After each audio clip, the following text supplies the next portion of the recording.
Hello. I don't know about you, but I certainly am feeling a little bit sluggish after all of the activities of the past holiday season and New Year's, and all the overeating and all the rushing around.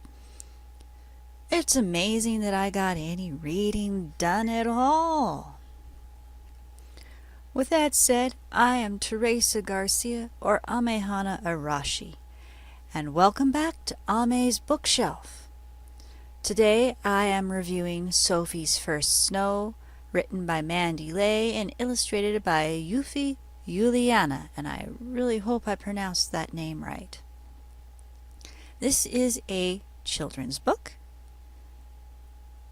and I would rate it as pre-K to grade school, depending on how advanced your child is, how young you're wanting to start them reading.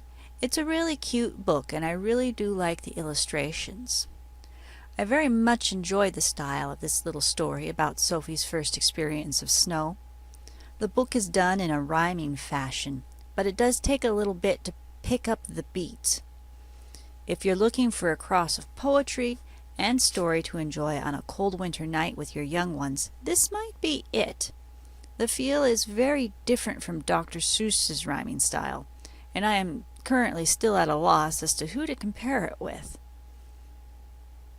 It starts off simply, but as it progresses it grows a little bit more intricate. When the sentences get longer is where a little more care is needed while you're reading out loud. Perhaps it is because the rhyme scheme doesn't quite fully match what is used in most rhyming children's books. Or perhaps it is that when the sentences were longer, they were not broken so that the rhymes were left at the end of the sentences. It was instead more like poetic prose. And I think that might throw off a few readers that aren't used to reading poetic prose.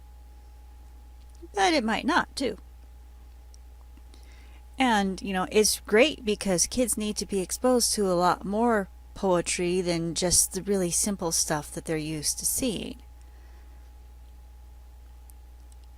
This was short enough that I ended up recording myself reading it after I was certain of the progression to hear how it was meant to sound when being read to a young one. And I just like reading. To me, it's an important part of the reading process when dealing with books and stories for young children, because there are things that will be missed as a reader that you're going to pick up on when you just get to be a listener. All told, it takes about 2 minutes to go through the tale if you are comfy with the flow and have the sort of child that just listens and doesn't want to dissect each individual accompanying picture. Art in a book aimed for young children can make or break a book. Now, the illustrator of this seemed to be right on the same page with the author and successfully captured the story for those that were not ready to make mind pictures of their own yet. I enjoyed the art style chosen by the illustrator to work with, finding it both crisp and yet soft. The color palette reminded me of candies, which fit the tale very well, I felt. I also appreciated the use of shading, which breaks away with what I have seen most often lately when I open up a kid's book. It makes a very refreshing break from the cartoony style of illustration and makes for a nice way of introducing young readers to other art styles, while also giving them something familiar to spring from in the way in which the story is told. Now, it's time to talk about the star rating of this book. I'm going to give it a 4.75 personally. Now, in some places where I post the written reviews, I'm going to have to give it 4 as they don't do the decimal dips other than, the overall averages, which doesn't really feel fair to me. But that's just the way their systems work. I really don't feel comfortable giving a solid 4 stars because the little bumps to me don't warrant a whole 1-star drop from a possible full 5-star rating. However, I also can't simply just not note the bump from the rhyming scheme on the longer sentences. Now, if it were for older audiences or in a collection of poem tales, I could more easily say, nah, that's not enough. However, I can't give a solid 5-star either, So it's just like right in there at 4.75. Now,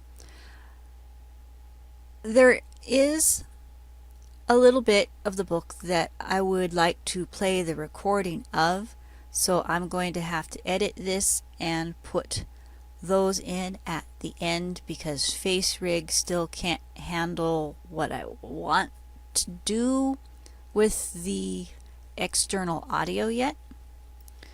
So I will see you in a little bit so that you can hear for yourself a bit of this tale and see the things that I felt were noteworthy.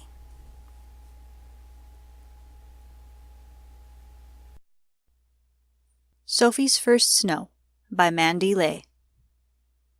She bundled up in layers, all warm with anticipation.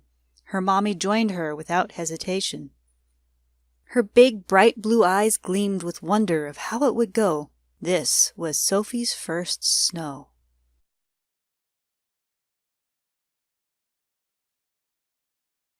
Just when she thought it couldn't get any better, they fell softly onto their backs in their thick sweaters.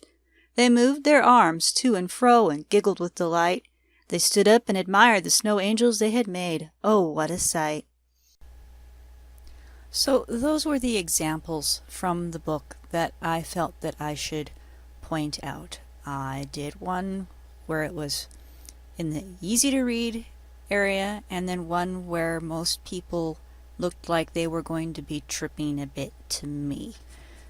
So I hope those helped you decide whether or not you would like to look at this book and purchase or read it for your child. You can probably find it in any store that you go into, and if they don't carry it, you can always ask them to get it for you. You, of course, can also look online at Barnes & Noble, at Amazon. I'm sure you can check your other favorite ebook retailer.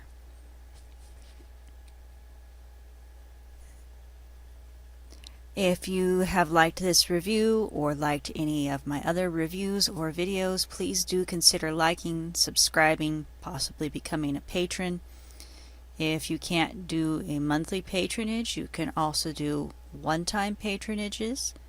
I also do readings on request, so if you have something that you would like me to review for you or to read here on the channel, please do feel free to send me a note, and I will see you in another video when I am in a less tongue-tied, less sluggish, and less tired mode.